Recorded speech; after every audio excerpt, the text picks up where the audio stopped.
existe uma frase do Guimarães Rosa, do Grande Sertão Veredas. Eu acho que toda palestra, talvez eu falo do Guimarães Rosa e de Grande Sertão Veredas, que ele fala exatamente isso. Viver é um rasgar-se e remendar-se, né? E Cora Coralina vai dialogar com ele escrevendo o pequeno poema. Recria tua vida, sempre, sempre. Remove pedras e planta roseiras e faz doces. Recomeça. Isso é muito bonito, né? Recomeçar. E recomeçar mesmo rasgando-se e remendando-se, né? E esse rasgar-se e remendar-se mostra o quê? Que é algo que não é pacífico para a gente, né?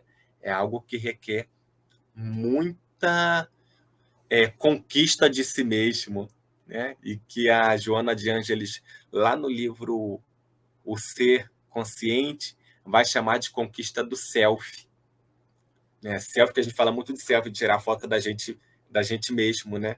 E é um pouco sobre isso, que o Jung vai chamar de self o arquétipo central, ou seja, o si mesmo, o eu, né? É a unificação, ele é o unificador da nossa personalidade. E que as religiões podem chamar de alma, de espírito. E a Joana vai falar o seguinte, lá no Ser Consciente.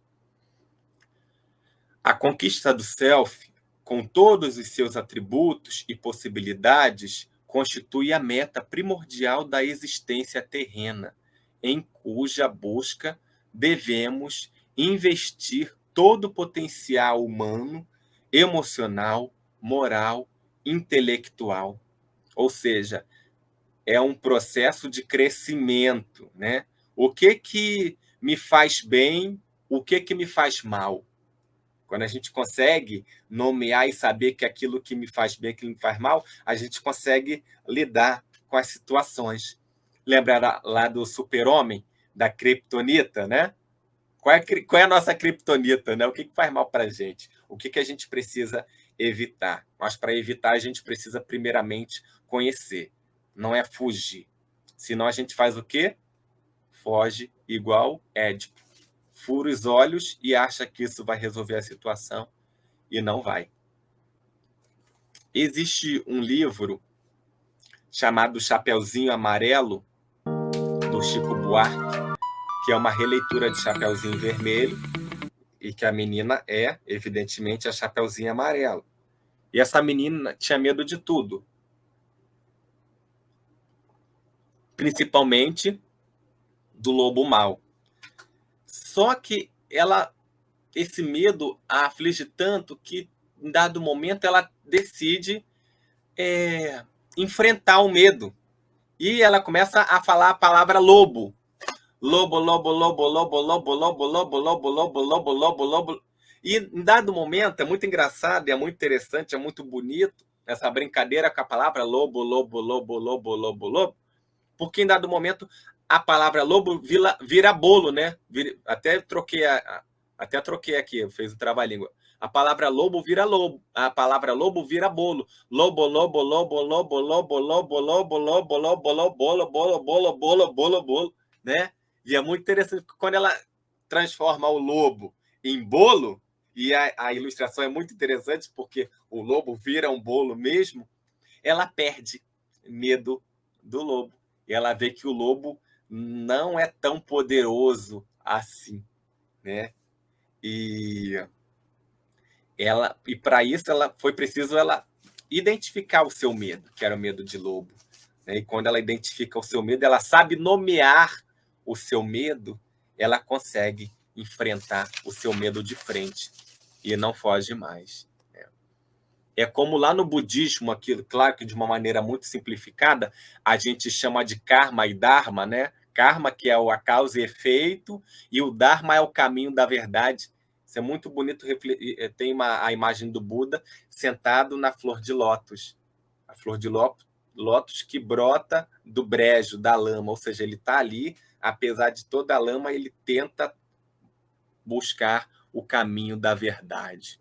E Cristo por meio das suas parábolas, né? Muito conhecedor dos arquétipos, talvez uma das parábolas que mais represente isso é a figura do autodescobrimento. Talvez seja a figura do filho pródigo, que na verdade é a parábola do pai misericordioso, né? Que é uma imagem, é uma história que vai retratar essa imagem de um caminho de volta, né? De uma fuga que não dá muito certo e você retorna. É o autodescobrimento, fazer o caminho de volta, né? Reconhecer a ilusão, aquilo que a Joana de Ângeles vai chamar de mecanismo de fuga. Quando você vê que tudo aquilo que você vivia era uma ilusão, você consegue fazer o caminho de volta. Mas primeiro você precisou ter aquela experiência e perceber que aquilo não era bom para a sua vida, para o seu crescimento enquanto ser humano. E a Joana de Ângeles chamando a importância, como eu falei muito aqui, de histórias e de filmes, mas que, na verdade, os filmes são histórias também, e ela vai falar da importância do mito, né? O culto ao mito, olha o que ela fala, lá no Ser Integral. O culto ao mito, ao símbolo, ao fantasioso, à aceitação do modelo, são necessidades psicológicas para os mecanismos de transferência da realidade e fuga de consciência responsável.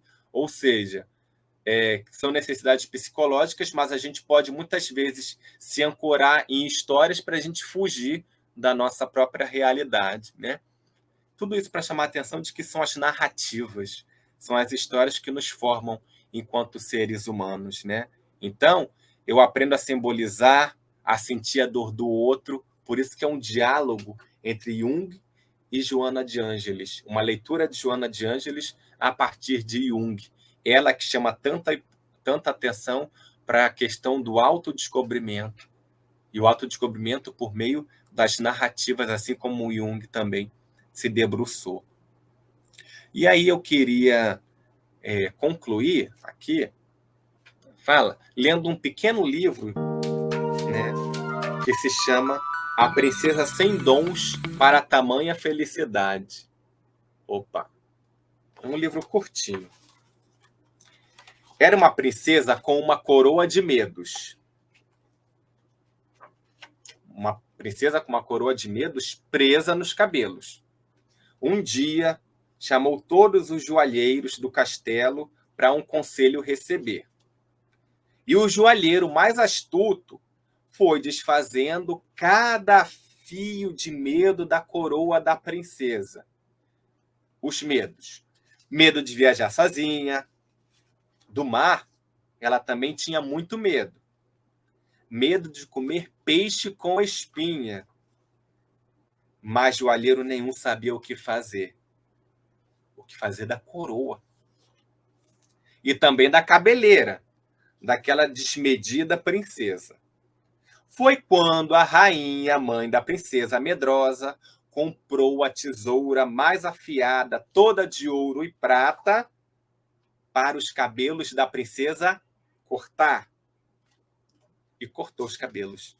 Mas, neste dia, a rainha esqueceu que os cabelos e medos crescem novamente. Então, essa curta história que para retratar e para trazer a reflexão para que nós tenhamos força e esperança para seguir, né? Nos humanizando no nosso caminho de autodescobrimento, de autoconhecimento, no nosso processo de individuação, mesmo, como fala na história, mesmo com os medos que crescem a cada dia. E se eles crescerem, que nós possamos enfrentá-los.